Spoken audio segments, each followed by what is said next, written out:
Ladies and gents, you guys know what time it is. Yes, sir. We done brought the show on the road, all things covered, coming to you live from Phoenix, home site of Super Bowl 57, as you see right there on your profile. This is a special show. When you talk about greatness, when you talk about giving flowers, this is what we will be doing here today. Deion Sanders, a.k.a. Coach Prime, two-time Super Bowl champion, Pro Football Hall of Famer. You know your accolades is longer than keep going. I got time. It's a lot I can talk about. Got time today. But we're going to wait. The GOAT of all GOATs is here joining us right now on behalf of Oikos. Man, thank you for joining us, Coach Prime. How you doing? How you feeling? You guys have been killing it. You Appreciate guys have been it. doing a wonderful job. I mean, with just the content and joking and making it fun. I've been watching you, and I appreciate that. I appreciate that. I'm glad to be here, too. No question. It's freezing. I know it's a little chilly. Am I in Colorado? Am I in Colorado or Arizona? Which one? You're a little bit of both right now. Yeah, that's right. You're a little bit of both right now. But talking about, with your background, of course, all three of us up here play the cornerback position. But at a high level. We ain't just play it. No question. Okay. No question. We just play it. And of course, we got our Florida State ties. That's right. You know what I mean? But you and Pat P got a lot of similarities when you talk about being highly drafted, being the 5th pick overall, winning the Jim Thorpe Award. Talk about the similarities and things that you saw from Pat P early in his career. I saw a dog, man. I saw a guy that just didn't want to come into the NFL and perform, that he wanted to take the NFL. Yeah. Like, go take it. And he did. To come right out the womb and go to the Pro Bowl day one. I mean, that kind of stuff is unheard of. You see it more often, but back in my day, that wasn't happening. Yeah. And he came and just took the game and just the versatility. A lot of people forgot that what his return ability was when he got the ball and running back punts. I'm like, what? Where has that been? Yeah. Why did you stop? I used to say, why did you stop? Thank you, Coach. I used to ask him that all the time. What we doing? Well, first and foremost, Coach, you already know I looked up to you since I was a kid, and when we had the opportunity to hang out during the draft, I always wanted to be like you. And when I came into the league, rock number 21, and like Mac said, we had a ton of similarities. And you was a trendsetter. And you set the bar very high, and it's going to be a bar that's going to be very, very hard to touch. But it's an honor to have you here, Coach. And I want to talk about Lawrence Taylor all-time defensive list. How you feel? I'm not going to agree with it. Not at all. But how's your top 5 defensive list looking? He had you at 4. First, I don't know what's wrong with him.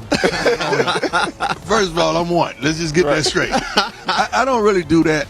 I don't really rank guys. I don't really like that kind of stuff because the eras are so different. Right. But long as there's consistency with some of the top 4 or 5, I'm good with it. Right. Because it's some guys like Aaron Donald is unbelievable, man. Like, it's hard, but he's not finished. Right. So it's hard to rank somebody that's unfinished.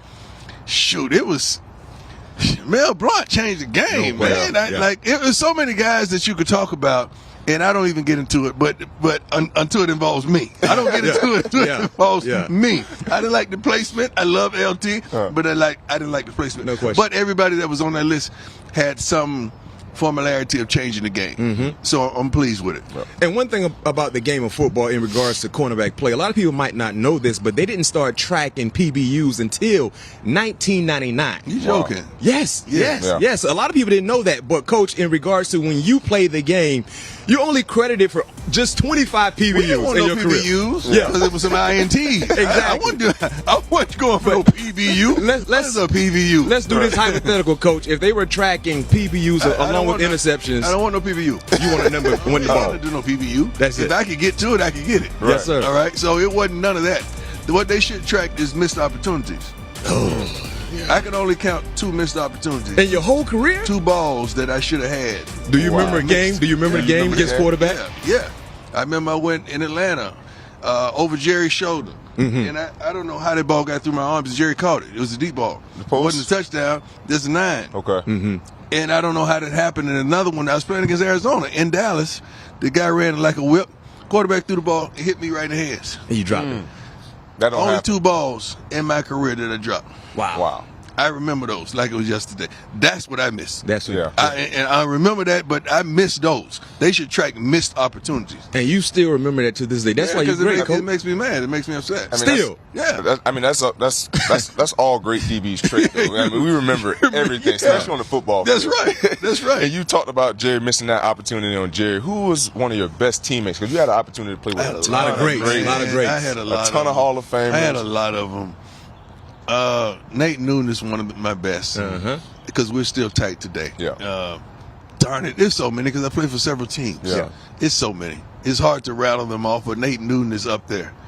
And I was always, and I got down with everybody, not just the high salary guys, but the guys that just on special teams, the guys that was just the specialists, the kickers and all that. So I touched everybody in that locker room, and I like, I had relationships with the whole entire locker room, especially equipment man, the trainers, and so forth. And speaking of different teams, like how was it for you? Obviously, I know your goal was to win a championship on every team you went on, and you talk about your great teammates. But what was your goal when you went to these different teams, despite trying to win a championship? I was leveling up.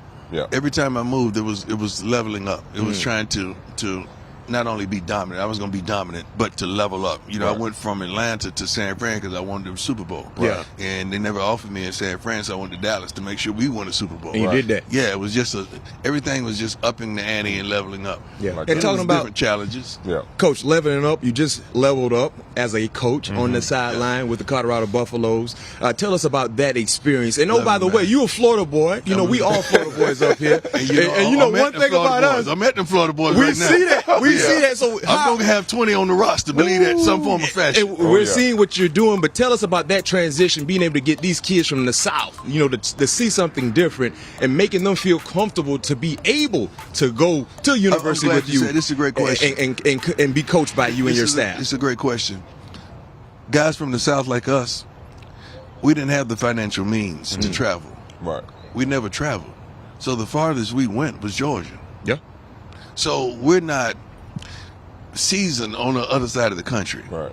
We never fathomed it. It was our thing. And we always thought it was too cold. You know, I didn't even own a jacket in high school. I remember going to visit the University of Georgia with no socks, no jacket, and that curl was wet, you know. You know, so I didn't fathom that. But I'm just trying to introduce these young men to the other side of the country that they never thought about. Right. And when you get out there, you start saying, oh, my God, you got mountains with snow on it, and it's not even cold, because when it's really snowing, it can't be so cold. Right. You know, it's only Exactly. A lot of people don't know that. Yeah, I had to investigate that. But it's really not that cold. Like 30 in not Baltimore, 30 in Boulder is like hoodie weather Right. to us. It's perfect. Yeah, we so used to it, and it's not cold, it's not a wind. And once I get these Florida guys over that hump and they see it, and the summers are unbelievable in Boulder. Oh yeah. Oh my God. Colorado. Yeah, I went skiing for my first, not skiing, I can't ski, but what is the snowmobile? Snowboarding. I mean snowmobiling. Yeah, snowmobile from the first time in my life. I've never been around that much snow. I played 14 years in the league and never had a snow game. Really? Never. Wow. Never been in the snow. Pittsburgh, we had quite a few. God, you've been good to me. You've been good, God. No question. Yeah.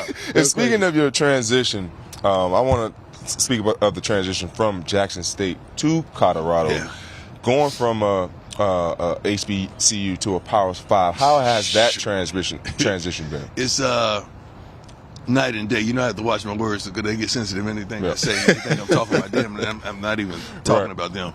It's night and day. It's a tremendous opportunity, especially for several coaches that probably wouldn't have gotten the opportunity to elevate like we did, and coaches that are really understanding the game at a whole nother level when they sit in the meetings. And you know, Coach Kelly, that was the co-defensive coordinator at Alabama, is the DC. Just seeing Coach Vincent Dancy, who was at Mississippi Valley, sitting in the meeting right beside him, learning this game at a high level because he was the head coach, but he's a defensive guy. Seeing that every day just makes me feel joyful. I mean, because that wouldn't have never happened. Seeing some of our African American trainers in there, our three girls, matter of fact, young ladies that are in there doing their thing, it's unbelievable. And the support staff and so many of the coaches, it's a blessing, man. Yeah. I'm happy. I'm proud. I'm enthused, and I'm anticipating some wonderful things. I can't wait. No question. And I know you're not done coaching. Obviously, you want to continue to build your resume. But did you accomplish your goal at Jackson State? Yeah, I and agree. then some. I agree. Then some. I think we exceeded any expectations. We exceeded any thought processes of even getting the job, we took it to a whole nother level, and we gave them the blueprint. Yeah, I sat down and gave them the blueprint even before I departed. Just do this.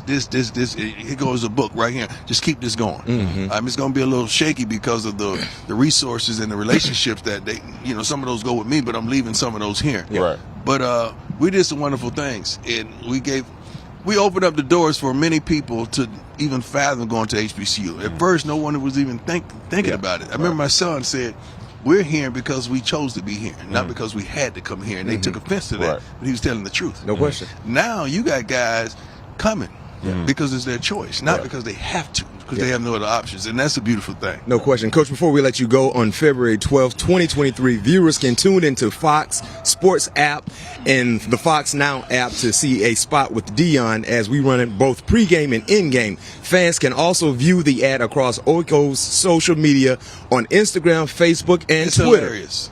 What did it mean to partner? It's hilarious. With First of all, Oiko's this was my second to get the year, family involved. Second year now, and they wanted the whole family. Last time was Shador and my mama. And my mama crazy. But now my sister, my daughter, Shiloh, we got a whole family in one commercial at the Super Bowl. Whole African American family, by the way. Yeah. Let's get that straight.